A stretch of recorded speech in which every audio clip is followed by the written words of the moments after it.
Oke, assalamualaikum warahmatullahi wabarakatuh. Ketemu lagi dengan Ibu Devi. Kali ini kita akan melanjutkan materi sebelumnya. Kemarin kan sudah bahas tentang pertumbuhan itu apa, perkembangan itu apa, faktornya itu apa. Sekarang kita lebih bahas detail lagi mengenai faktor internal dan eksternal. Kalau di internal kan ada hormon dan genetik. Kalau di eksternal itu nanti ada faktor lingkungan. Untuk lebih jelasnya kalian bisa saksikan tayangan berikut ini. Nah, kemarin kita sudah lanjut ya untuk faktor internal dan eksternalnya. Di sini ternyata peranan gen itu dia sangat berpengaruh. Ngapain sih si gen itu? Jadi si gen itu dia akan melakukan pewarisan sifat terhadap makhluk hidup. Jadi misalnya nanti dia akan melakukan penyampaian informasi genetik dari induk kepada keturunannya. Jadi kalau kalian menemukan kok tanaman pohon mangga saya pendek sedangkan pohon mangga teman saya tinggi, nah itu adalah pengaruh dari gen, karena gen yang akan membawa pewarisan sifat terhadap makhluk hidup. Seperti itu ya pengaruh gen.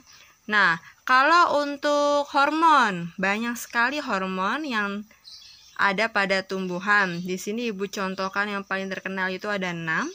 Ada auksin, ada giberelin, sitokinin, asam absisat, dan gas etilen. Kalau hormon, auksin itu dia lebih berfungsi untuk mempercepat pertumbuhan akar. Oke, dan dia juga mempercepat pertumbuhan pucuk. Sedangkan giberelin dia khusus untuk melakukan pemanjangan batang dan akar.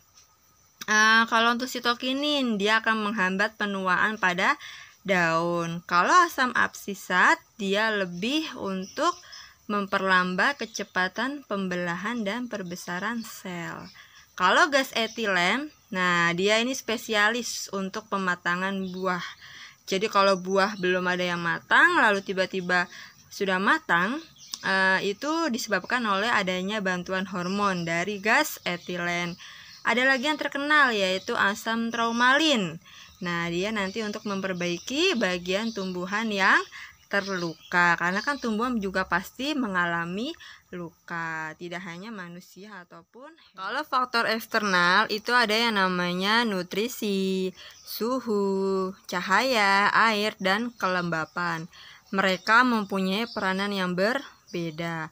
Kalau untuk nutrisi pada tumbuhan terdiri dari air dan unsur hara. Sedangkan untuk suhu, dia memiliki setiap tanaman itu suhu maksimum dan minimum yang berbeda, yang digunakan untuk bertahan hidup agar mereka terus tumbuh.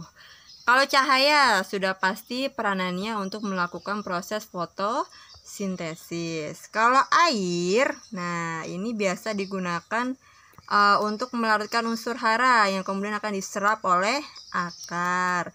Kelembapan, kalau kelembapan sudah otomatis dia berperan untuk sebagai melakukan tumbuhan untuk transpirasi. Apa itu transpirasi? Yaitu penguapan. Itulah faktor eksternal yang mempengaruhi pertumbuhan.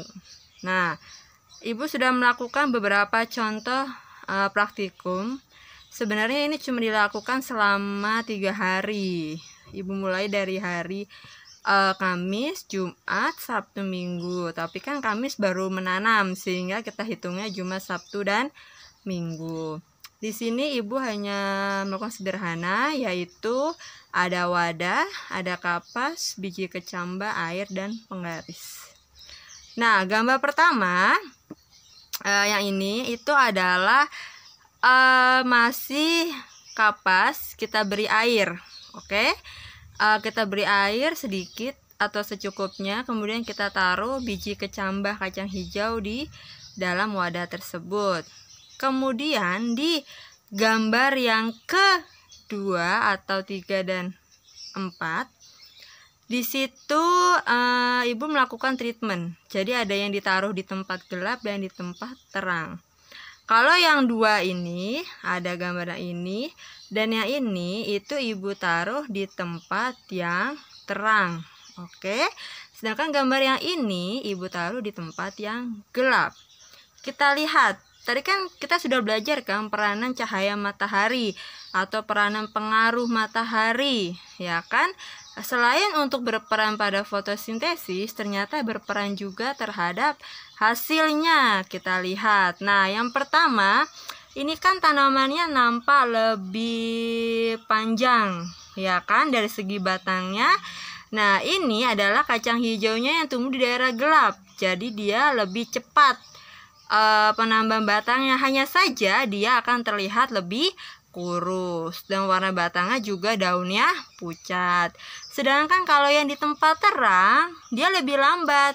Nah, yang ini dia lebih lambat, tapi dia memiliki tumbuhannya lebih pendek. Kenapa? Karena terhambat oleh keadaan dari cahaya matahari. Oke, sudah cukup jelas ya. Nanti kalian bisa melakukan praktikumnya di rumah. Demikian dari percobaan Ibu seperti itu. Semoga bermanfaat untuk kalian semua dan selamat mencobanya di rumah. Oke. Nah, anak-anak sudah cukup jelas kan dengan tayangan yang sudah Ibu berikan.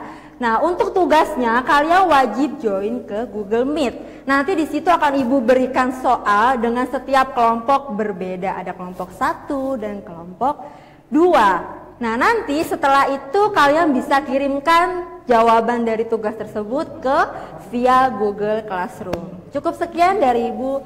Wassalamualaikum warahmatullahi wabarakatuh. Terima kasih.